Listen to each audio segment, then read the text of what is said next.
the first step in our 4-step framework that we're going to be laying out for this business model import startup is firstly finding a product to sell. For me personally, it was pretty easy once I figured out what to look for, specifically the bestseller rank of your product, and then how to assess, if it's a good selling product based off that ranking in the category. And then more importantly, is this a product that I actually want to sell and do for a long-term period, not just like a one-off thing. Because I really want to build a business and have something that lasts over a long period of time, not just let's just try this. So the product does have to somewhat mean something to me, or I have to have some sort of connection out of it.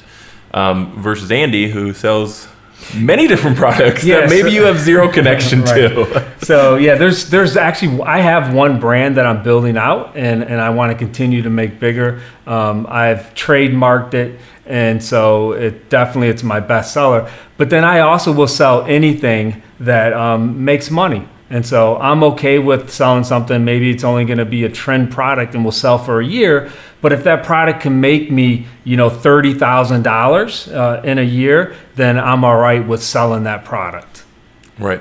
So the first step would be then your bestseller rankings. So what's your best explanation of what a bestseller ranking is for a product? Yeah, so what Amazon does is every single product they sell on there, you can scroll down and you can see exactly what the ranking is on that product. And what that tells us is it tells us where that product is in relation to all the other products in that category. So let's take home and kitchen category as an example. In home and kitchen category, there's probably about 15 million products. And out of those 15 million products, each one has a rank.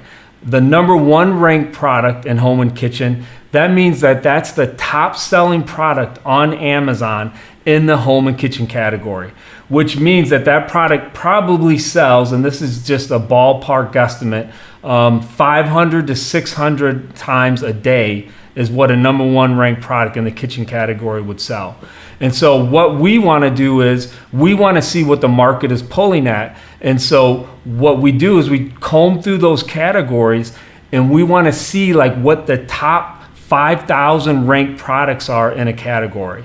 And so I have an example here. This is a product that I just recently landed in the warehouse. I was combing through the categories and looking at some top ranked products, and I just happened to find glass straws. And so you can see this glass straw right here. It is not a pipe, no matter how it looks. It is technically, I guess I could do this. Works pretty good. Yeah. And so, going through the categories, and I saw that there was a seller selling these, and it was at 1,000 rank. And there are tools that you can go on and use, and we'll talk about those a little later, that will show you how long it's been selling at that rank. And so with these glass straws, I saw that they were selling at 1,000 rank, and they've been selling at 1,000 rank for 4 months.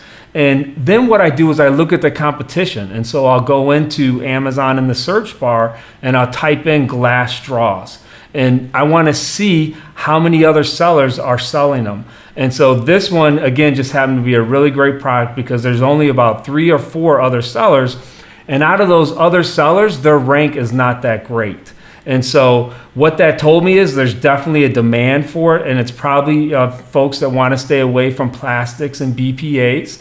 There's a movement toward glass. And so then what I had to do is just search out for a manufacturer because I know this is something that the market wants. Right. So recap then is the higher the rank, then the higher the sales. Correct. So if you can find products that have a high ranking, that don't have a lot of reviews, like thousands and thousands of reviews, that's going to be something that can hone you in a direction. But ideally, you're looking for products that rank as high as possible, right? Yeah, like I say on average, like if you can find a product that's ranked anything from 1,000, even all the way up to 10,000 in any category, you're gonna have a pretty good sales velocity on that product. Great. So for my product, it was maybe the third product that I found. And my whole thing was, as soon as I would find a product that had a good ranking, that wasn't a hugely competitive space already, meaning there was not a lot of other sellers selling that product with high reviews already, meaning that there's just a ton of social credibility there. I would instantly then go over to Alibaba.com and start looking for a manufacturer and just start a dialogue to see, for one, if there's manufacturers that already make this product and sell it, and two, just to get the ball rolling, to start talking to manufacturers to see, how much it would cost per unit, what all of those details are, and we'll explain all of that later. But maybe the third product I saw was the one I ended up going with. So I didn't spend a lot of time actually researching my product. Now that I'm 2 months later, I probably will with the next product I launch. But initially, just getting in the water, whether your feet are getting a little bit wet or you're diving all the way in, just getting in and starting the ball rolling is the most important thing. And I'll add to that too, that like the great part about this is you can do all your research right on Amazon. And so, a lot of times people will come to me and they say, hey, Andy, I have this great idea for a product, but it's not selling yet. And that usually doesn't work. And so, what we have found that works, and I've seen it over and over, I've seen it in the students that are in the small course that I teach. When they choose products that are already selling on Amazon, when soon as they land it in the Amazon warehouse, it begins to sell instantly, because the whole key to this is, are Amazon customers putting those search terms for whatever product you pick in the search bar? And they are. If you pick a product like this, I know for a fact that Amazon customers are putting glass straws into that search bar because it's been at 1,000 rank for 4 months. And so for me, that's a no-brainer. I don't have to do any SEO. I don't have to do any market research. All my main task, my main problem then is just finding the supplier and then landing them in the warehouse, because I know that customers are going to be searching for them. Right. And there are tons of third-party software and tools and rank trackers and things that you can use to better help you do searches. But at the end of the day, really all of your information is already on Amazon, and that should be the basis and the foundation first for doing all of your product research. But it is, no matter how silly the product is, I would never think of even this being a real thing. But people are buying it, and Amazon shows you the proven data that people are buying it. So you don't have to question whether or not you would be able to sell it and make money. It's a question of how good of margins can I get, and how fast can I get it to market. Yeah, and just to give you an example, so these straws, I'm able to source them for 25 cents a piece. And I'm able to land a pack of 4 in the Amazon warehouse for $2, and they sell right now at 1,000 rank, my main competitor, for between $20 and $24. So you can see the margins are phenomenal. With my product, I'm selling a retail price of $20, and my per unit price is $2.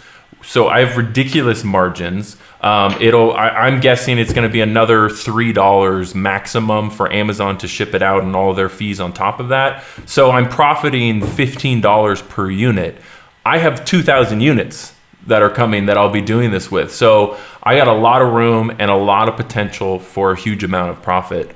And I'll just add to this too, like the reason why this is such a great business model and why your margins are so good is because you're cutting out the middleman. And so when you go to your store, right, whether that's Walmart, unless it's Walmart's brand, and you'll see a lot more stores are doing this, they're coming up with their own brands, right? Yep. And so they're going straight to the manufacturer, and that manufacturer is making their brand. Well, that's exactly what we're doing here. You're going straight to the manufacturer, so you're cutting out the wholesaler, you're cutting out the distributor, you're going right to the factory, that's where you can get the lowest price for your product. And then, of course, that's going to give us the best margins, when we go to sell it.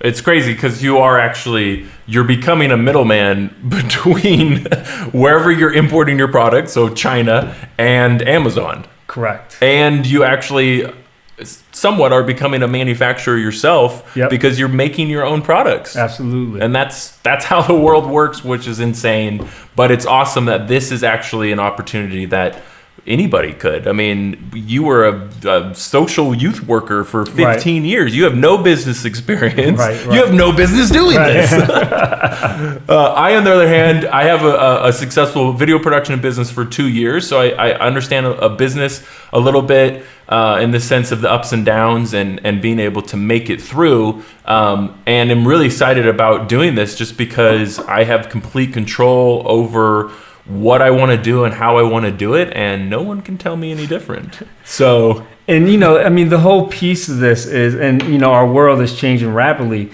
It's really a shared economy. So the gates that have been up, from these major companies who, really have only been able to connect with manufacturers by going to China or by, physically traveling to India. Because of the internet, those gates are coming down, and small sellers, individual sellers like you and I, because of the internet, because of Alibaba, we're able to connect direct with those manufacturers. And so it's really changing, the way that commerce works. It's neat.